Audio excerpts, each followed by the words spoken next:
We were youngsters back in 1987. Just talk about how big that game was. I mean, who was it Stonebreaker or Stock? How do you say they wanted this? Stockburger. Exactly. Yeah. And he kind of had a connection with Lattiser. In fact, Lattiser's brother was on the Monte Vista staff. And see, I can get in touch with Rob Forster.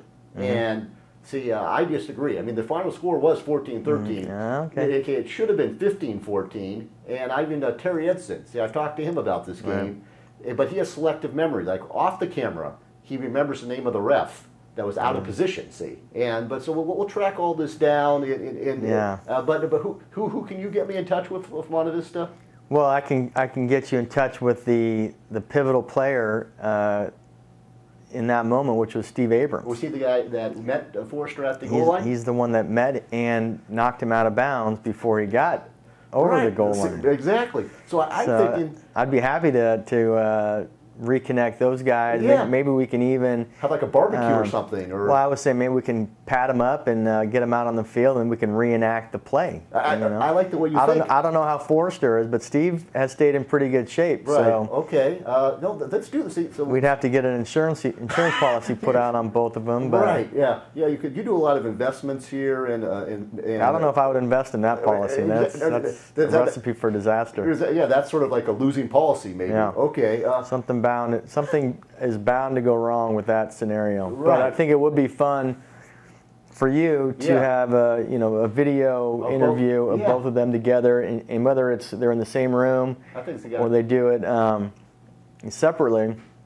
It would be interesting all these years later to hear them reflect on it and what their memories are. Obviously, they're going to have vastly different recollections, but I guarantee that's a play that both of them still remember vividly. I'm sure that they have Steve more fond than Rob, who I've never met Rob Forster, but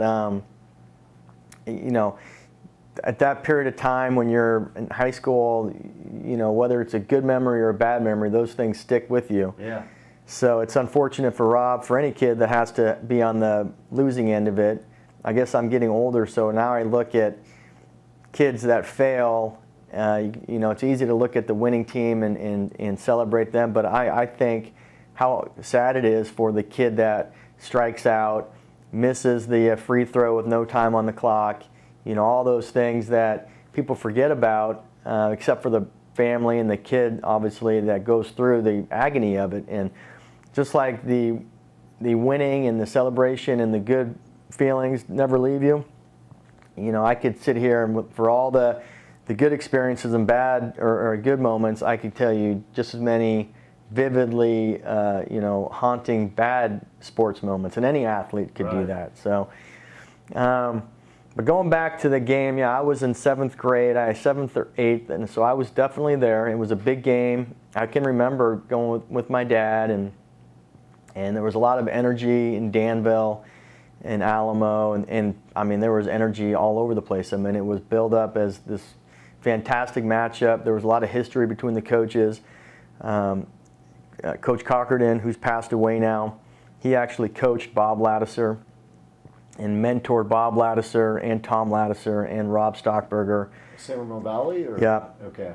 So they had a lot of history, a lot of respect for each other. Obviously, Bob went to De La Salle. I don't know if it was early 80s or about 79. He was 23 years old. Yeah. They were all really young. I mean, we just got done talking about when you're in high school, or when I was in the Arena League, or even in college for that matter, you look at these coaches as, dinosaurs. They're just these old guys, but they're in their 20s and early 30s. So, yeah, Stockburger and Lattiser, they were all in their mid to late 20s, and just on this meteoric rise in the coaching ranks. So that, I can just imagine knowing now as I'm older, and those guys are my friends now, and I've gotten to know them much more on a personal level. So now it's even more interesting and kind of fun for me to look back, because going into that game, they must have had, the dynamic of them being such good friends, coaching against each other. It just must have been a great time in their life. And I actually, when I was at Coach Cochran's funeral, Wow. Tom Ladouceur gave a fantastic eulogy, and he read a letter from Bob Ladouceur.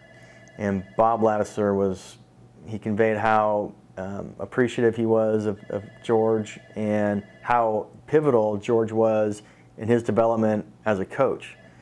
So that's saying something for Bob Ladouceur to reflect on his career and have such reverence for George Cochran and look back at the influence that he had on his life and helped him develop into a coach. And we all know how great of a coach he was.